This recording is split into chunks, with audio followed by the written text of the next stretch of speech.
عزیزه استابابایو ساکن ناحیه سپیتامین را با گناهی به مرگ رساندن دوست دختر پسرش سوخدیانه تاجیبایو 16 ساله به 5 سال زندان نظامش سنگین محکوم کردند. حکم را دادگاه ناحیه روز 20 نوامبر صادر کرد و رادیو آزادی در این باره از منبع‌هایش خبر یافت.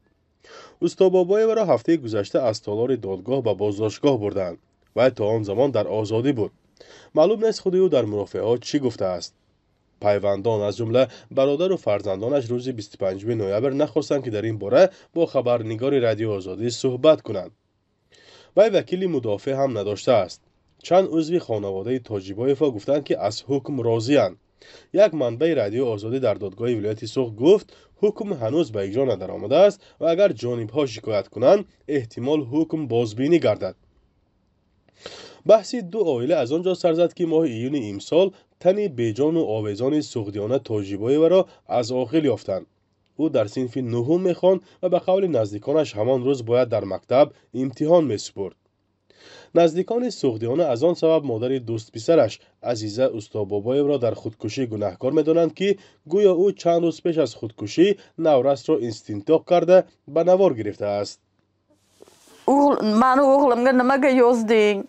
Nimaga mani o'g'lim bilan yaxshi ko'rishasan? چرا با پسری من نوشتی؟ چرا با پسرم عشق ورزی میکنی؟ من تو را شرمنده میکنم. با پروکراتور می نویسم. گفته دو وای کرده است. دختری من ترسیده است.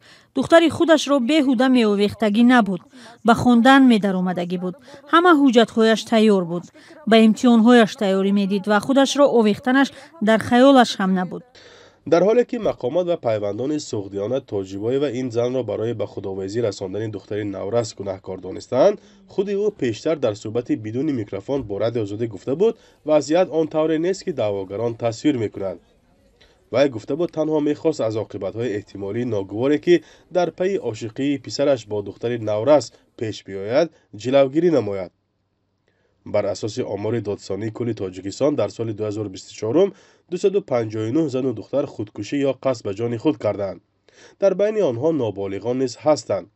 روانشناسان سبب چنین حادثه ها را به اعتنایی والدان به احساس نورسان و ندانستن طرز معامله با آنها در ایام حساس زندگی می دانند.